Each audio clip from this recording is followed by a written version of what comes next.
Hey guys, and welcome to the Working Money channel. So I posted this photo the other day by XRP on Uphold, got a lot of responses here, and somebody actually tagged Uphold in the tweet thread. Uphold responded, well, it was that or a baseball stadium. Somebody was accusing Uphold of, doing this themselves to get some promotion. Of course, Uphold getting the joke and making a comment in return. I'm surprised how many likes I've actually gotten on this tweet. But I mean, it is the weekend, so nothing wrong with having a little fun here. Taking a look at the market, guys. I've got the market on the weekly here. You can see that defined Nike swoosh pattern, very, very well defined here on the weekly for XRP. And as of the time of this recording, XRP has come down a little bit, trading at about 47 cents. And some people have been asking me on my Patreon, is it still a good time to down cost average into XRP? Now, of course, guys, not financial advice, but at this point, I mean, historically, what we have seen for XRP, we have seen this Nike swoosh pattern be the base for an XRP blow off top. We saw it once in 2021. Before that, we saw it again back in late 2017, early 2018, when we saw XRP do the same thing right over here. So guys, I mean, historically, this is what we've seen on the charts. Again, not financial advice, but we are right at that precipice point right over here. So 47 cents. I mean, depending on what your cost average is today, for me, I've already got an amount of XRP that I'm happy with, and I've down cost averaged to 17 cents. So for me, I don't need to buy any more, and even if I were to buy more, I wouldn't be down cost averaging, I would be cost averaging up because the price of XRP today is higher than the price that I've down cost averaged at over time. So, I mean, everybody's going to be in a different place, and I mean, this is why you guys can follow what I'm going to be doing on my Patreon for only $5 a month. I'm going to be putting $10,000 in the market. So I thought that that was, kind of a manageable amount over and above my current crypto trading position. So I'm going to be diversifying in the market. I'm going to be letting you guys know what I'm going to be doing. And I mean, if you want to follow along, that is up to you. I'm just going to be posting my trades. I'm going to be letting you guys in on the coins that I'm going to be trading, looking at different metrics. And real world utility does not really factor in on most of this because we're trading in a spec market. So if that's something you're interested in, guys, $5 a month, patreon.com/workingmoneychannel. Back to the charts though, we've got XRP really poised here. Michael Branch also bringing this up. An expert outlook indicates an upcoming spike for XRP for market dominance. So here's what this analyst here said, JD. He recently presented a promising investment entry point for XRP stakeholders. He unraveled a potential trading method used by savvy investors. So he posted this chart here. He says XRP dominance update. So he's posting the XRP dominance chart, which is another interesting chart to look at. While eyes are on the lawsuit causing stress and emotion, the real players or the smart money is in on the game and paying attention to the charts. Load up more within the orange box if hit with no emotions. Retweet and like for more chart updates. He says, do not get left behind. And he gives a little bit more of a description here. I just wanted to take a look at his chart to show you guys. This is the XRP dominance again on the 2-week. And the big thing that he posts here is the 5.5-year trend line that we saw right at the top. XRP's all-time high right up here. Trace that trend line all the way down here. And guys, for the first time now, we are bouncing off support. So we hit that support level and now we are retracing back, guys. Every other time before that, the XRP dominance has been under that trend line. So this is the first time where we have seen support break over that trend line. So what he is suggesting is, if we do get back into that zone, it is essentially a good time, in his words, to load up on XRP. And he is looking at this area in here, essentially. Basically anywhere between 41 and 45, 46 cents. So, I mean, we're trading at about 47 cents right now. Again, that's the other thing that I don't want you guys to get too stressed out about. I mean, making these trades to the penny doesn't really matter when you're going to be cashing out for 10, 20, 30x your investment. All things that, we're going to be talking about more on the Patreon too. So, an interesting point here, JD here saying to load up. We are in a good spot. Real XRP boy here also bringing this up the other day, was talking about the X Spectre story. And now one of the people associated with that project was really not happy with how Ripple was, the lack of support, I guess, from Ripple. Real XRP boy here posting this, though, if you ask me, this whole thing is really dumb.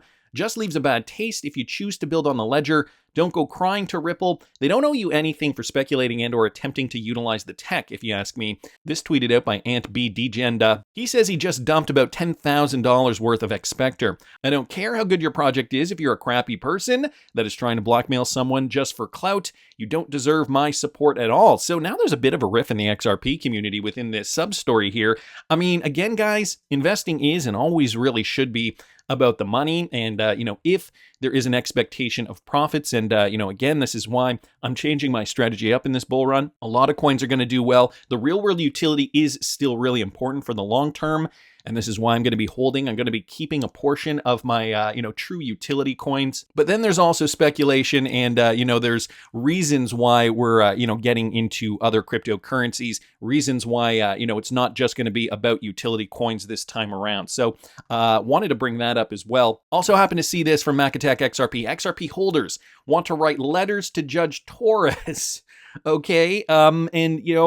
John Deaton came out warning the XRP community that this is probably not a good idea. So XRP holders, in a fit of impatience, are deliberating a more hands-on approach to get things rolling in the case against the SEC. This comes after many months of waiting with no significant developments from the overseeing judge, Annalisa Torres.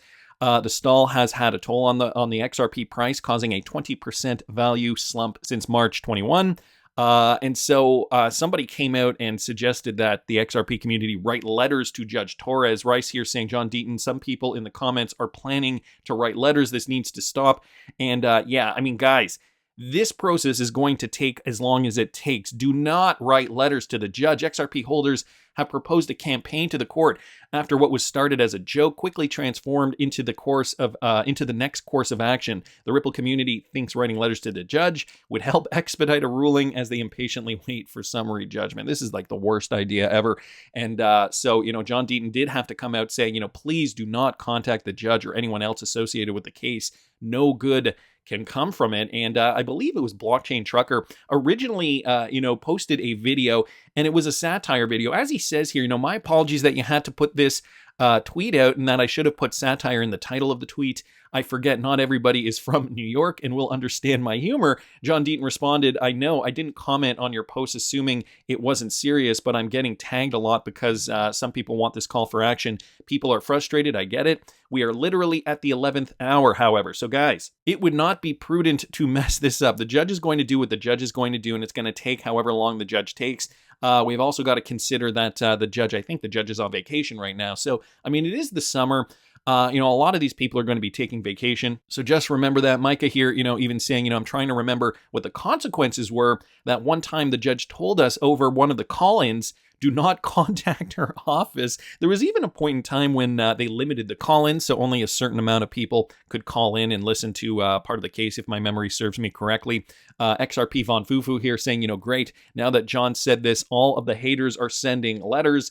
XRP Crypto Quebec saying, we're slightly up the creek on this one without a paddle, as anyone pretending to be part of the XRP community could pull a crap move like this on the judge. People, please keep your SJ frustrations in check. So, the XRP community, please, again, I'm going to urge you to do not write letters to the judge. Bill Morgan here also, commenting on this. If you try to contact the judge, you will be more intensely reviled by the XRP community than Gary Gensler, Coinbase, and Joe Lubin all rolled into one.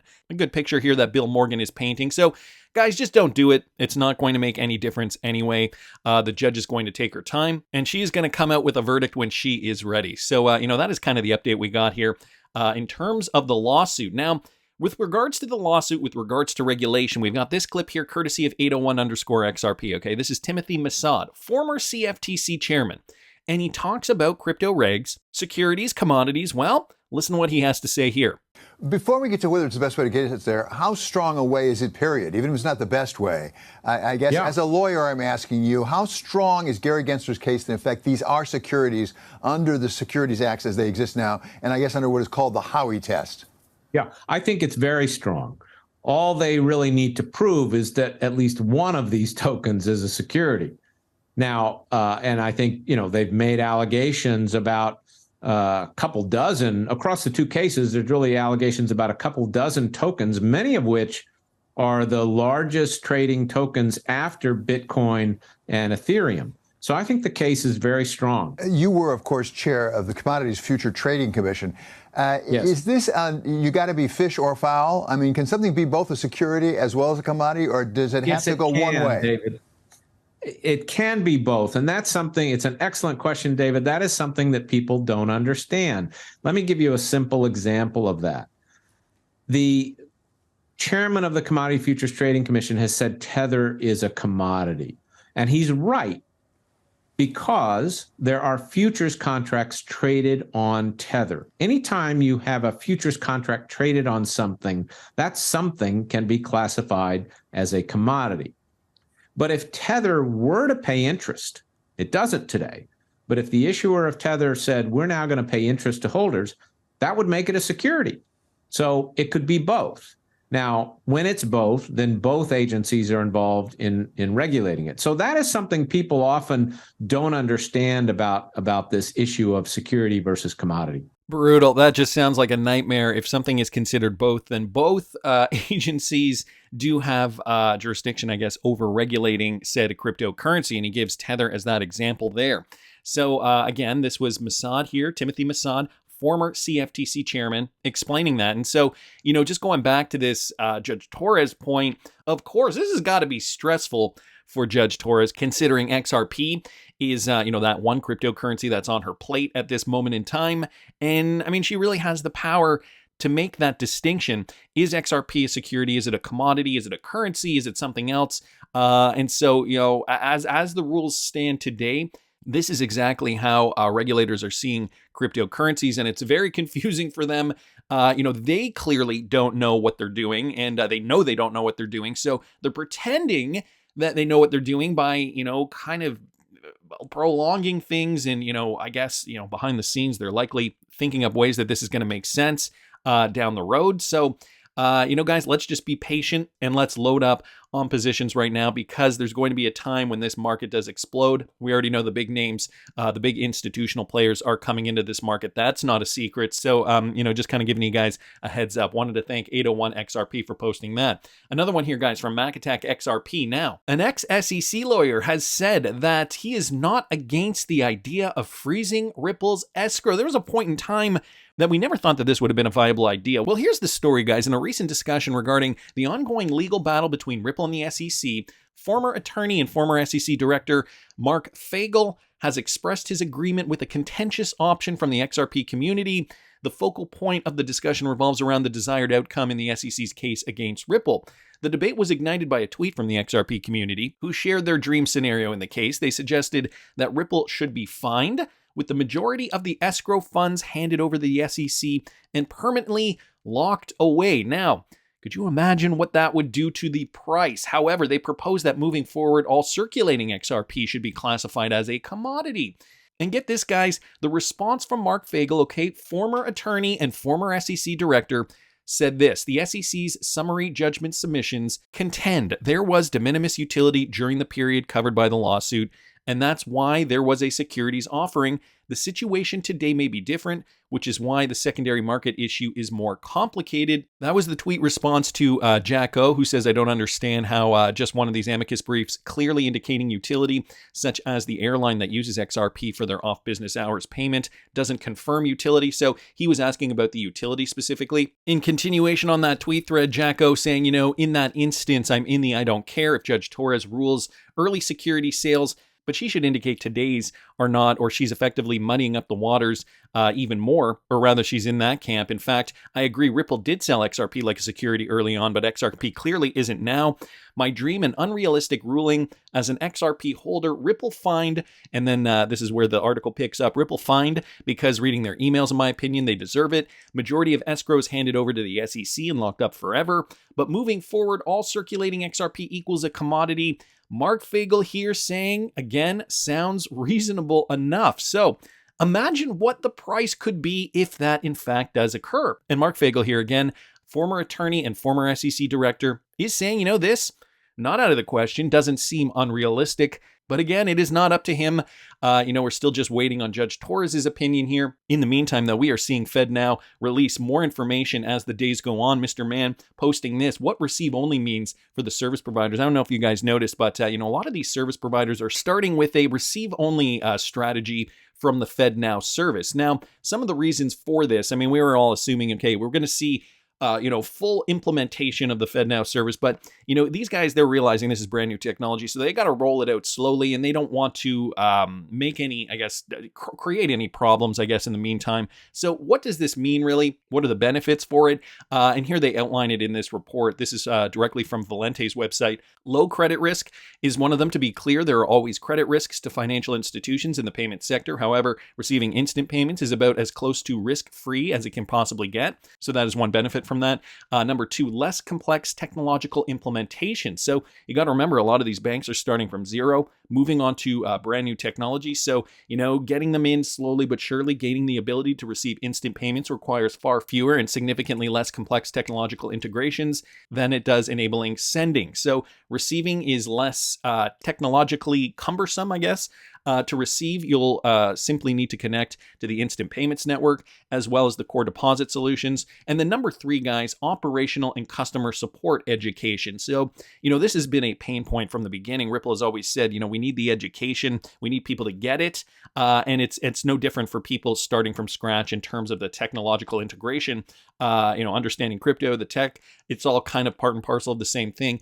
This goes on by saying the starting out slow and steady with a receive-only approach, you provide your institution with a valuable opportunity to carefully document and build out new processes that are unique to the 24/7, 365 banking and return requests, an effort for which your customer base will be grateful. So, these bankers, they're not used to this 24/7, 365 days a year for payments. It's going to be a bit of a learning curve. And so, for those of you guys interested, why, FedNow is only starting with receive only, this article really does sum it up well. And I will link this in the description of the video. Wanted to thank Mr. Man here, though, on Twitter for posting that. And thank goodness we're going to be getting FedNow very, very soon. Did you hear this warning from Greg Manorino? He was interviewed on the Daniela Cambone show. Listen to this. Central banks are trying desperately to convince us that by raising rates, eventually a miracle is going to happen and inflation is going to drop. No, that it has nothing to do with that. The reason why a central bank raises rates is to cut off the availability of credit to especially small businesses who are dying because of this whole mechanism here, fulfill the corporate agenda because they can weather pretty much everything here, and to crush the consumer. That's what they're doing. They're deliberately killing the economy. Now, if a central bank really, honestly wanted to stop inflation, they can do one thing. Any central bank has the power to do this. They go to the larger institutions and they say, hey, you know what we're going to do? We're going to have you raise your capital reserve requirements above zero. We have a zero reserve requirement right now in the United States and most developed nations around the world. A zero. In other words, these major institutions have to hold no cash in reserve. If, in fact, the Federal Reserve were to say to the Wall Street institutions, okay, everyone, you got to raise your capital reserves, what would that do? It would instantly contract the money supply. It's a money supply problem. So great clip there of Greg Manorino. He has been part of the XRP community for years now. I guess he doesn't really talk about XRP so much these days, but I remember him very active on Twitter back in 2018 and 2019. And he's got a lot of good information. They are deliberately killing the economy. So, this BRICS currency that we've talked about a little bit on this channel, that is inevitable. That is going to take over a large portion of trade. And of course, DLT technology is going to play a large role in this. XRP being front and center in a lot of these cases, implemented in a lot of these technologies. Like as I've talked about earlier, the FedNow implementation, all these Ripple-enabled companies integrating with FedNow. But this has also brought on some more questions. Even academics are pondering on the question of whether XRP is a stablecoin for essentially what I'm assuming is because of its application in the real world. Now, I talked about this document the other day, the Global Economic Outlook, again from a few years ago, how the Czech National Bank was discussing Ripple and XRP and its utility. But Mr. Man here also brought up something very, very interesting. This portion here. At that time, they were talking about Facebook's Coin Libra that they were trying to launch. That was a failure. Nevertheless, Ripple was also mentioned too. Ripple offered international payments followed by an accounting unit, XRP, which also became a bridge currency. So notice how they highlight that. Originally, the founders' rhetoric revolved around new speedy means of making international transactions, so we know the story there. In that vein, the targeted client base included migrant workers from low-income emerging countries wishing to send remittances home while avoiding prohibitive banking fees. So, just kind of giving us the outline here of how Ripple and XRP work. But even back then, guys, they mentioned XRP as a stablecoin. However, in the end, it was banks, not private individuals, that took advantage of the cheap and speedy transfer system offered by Ripple, and banks and other corporates currently make up the bulk of Ripple's client base. In the case of Ripple, the digital infrastructure preceded the coin. The latter did not even have to be a collateralized stablecoin in the proper sense. Its intrinsic value already secured by the transfer services it facilitated. Still, given the mentioned specific composition of its users, XRP does not at present look like a proper digital money, making its formal classification in stablecoin terms a more or less academic question. So, we've got bank officials saying XRP in its state can in fact be considered a stablecoin, and we have to look at this more seriously. This is not just a question of is it or isn't it, and we can make a decision on the spot. They're saying this is a more or less academic question. The actual utility of XRP being a stablecoin, guys, remember, we've got the World Bank saying, and they said it in a report months ago, and if you guys didn't catch that video, I feel like I've been tagging that video in a lot of my videos recently. I will link that again up here in the top right-hand corner. The fact that the World Bank has already discussed this, XRP is going to be a stablecoin. We've now got the Czech Bank from March of 2020 also suggesting, okay, considering, the function of XRP, we have to address this classification of XRP and by extension XLM, more or less in terms of this academic question. I think, guys, more to suggest that we are going to see XRP rise. It's going to be part of this new financial system. And yeah, 47-cent XRP right now, looking very, very attractive for those of you guys who want to pack your bags. Again, not financial advice, but that's just my opinion. I want to hear what you guys think. Please subscribe to the channel if you haven't already. Like the video if you like the content I'm providing. I always love hearing your comments. See you in the next one, guys.